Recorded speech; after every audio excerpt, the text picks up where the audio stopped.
tiny island nation is smaller than New York City, but it's the wealthiest country in Asia and one of the richest in the world. Its GDP per capita itself has surpassed the likes of the UK, the US, France, and other developed countries.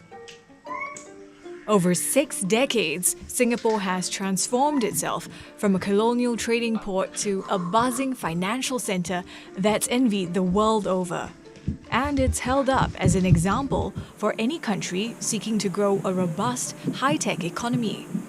Its wealth is the product of decades of planning by a party that's been in power since independence. So, what's Singapore's formula for success? And as its leadership changes for the first time in 20 years, can it continue to prosper? When Singapore became independent in 1965, the first Prime Minister Lee Kuan Yew and other founding leaders recognized it had an economic problem. It had no natural resources.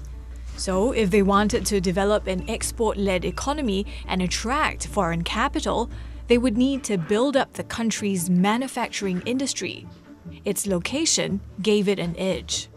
It has access to the Straits of Malacca, to the Indian Ocean, to the South China Sea, which makes it a pivotal shipping hub. So it did this initially by transforming Singapore into a manufacturing base, with a focus on labor-intensive industry at first to wipe out the high unemployment. But Lee only ever intended manufacturing as a stepping stone to a more developed economy. He laid the fundamentals, which is a solid financial and legal system, stable and largely clean government, making sure that the public transport system is efficient, has world-class healthcare infrastructure. In the 1980s, Lee started laying the groundwork for what is now Singapore's biggest source of wealth, finance. Following the lead of places like the US and UK, he liberalized the financial services industry with lighter touch regulation. The legacy of that approach is evident today. 4,200 multinational companies have regional headquarters here. Low taxes are a big reason for that. Singapore's corporate tax rate is just 17% and can hit 13.5% or lower for some activities. That's also because Lee's successor, Goh Chok Tong, continued to lean into attracting big business. Singapore shifted emphasis to a knowledge-based economy that relies more on creativity and growing Singapore's entrepreneurs. In 2004, Lee Hsien Loong, Lee Kuan Yew's eldest son, took over the premiership. And he realized to retain the flow of businesses and wealth, it needed to be an even more attractive place to live in.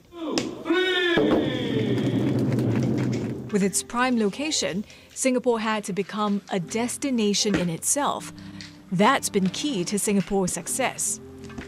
It had embarked on an ambitious land reclamation project in the 1970s. Over the years, that space was filled with not just offices and apartment buildings, but entertainment hubs, changing the city's skyline in the process. One example was bringing in the F1 night race. The government also welcomed casinos, or integrated resorts as they're called in Singapore. And the timing was impeccable because the Chinese and Indian economies were booming. Singapore was ideally situated to attract the region's ultra-wealthy, who could then enjoy the casinos and nightlife, but also park their money.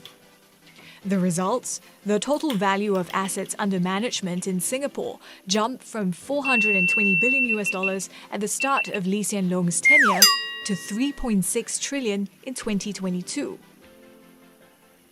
While Singapore has been an economic success, its leadership is criticized by some for the restrictions on civil liberties and the media. Freedom of the press, freedom of the news media must be subordinated to the overriding needs of the integrity of Singapore. Under Lee Kuan Yew's governance, one of the chief criticisms is that there was this climate of fear in Singapore. People were afraid to criticize the government. Subsequent governments also face criticism for maintaining a tight grip. Protests are still largely illegal.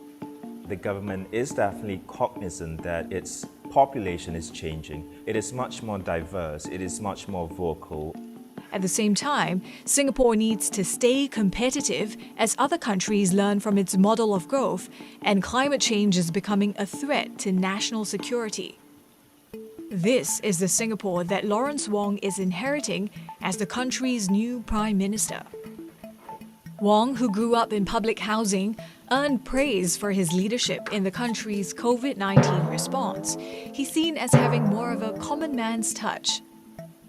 We should build on what we have today. We should affirm and reinforce what works well for Singapore. While the People's Action Party still forms the ruling government, its popularity is declining. There will be that politicking that will happen, much more intensely in the years to come than there was ever before. The buildup of wealth has brought problems of its own. Housing prices have increased, the cost of living has gone up. Part of Singapore's growth model has been to attract foreign labor. But too much foreign worker inflow raises concerns by the citizens that the foreigners are taking too many of the good jobs. If you just look at the numbers, inequality has been reduced, but that's not how some residents feel. The country's rapidly aging population is also going to add pressure to workforce growth and government spending.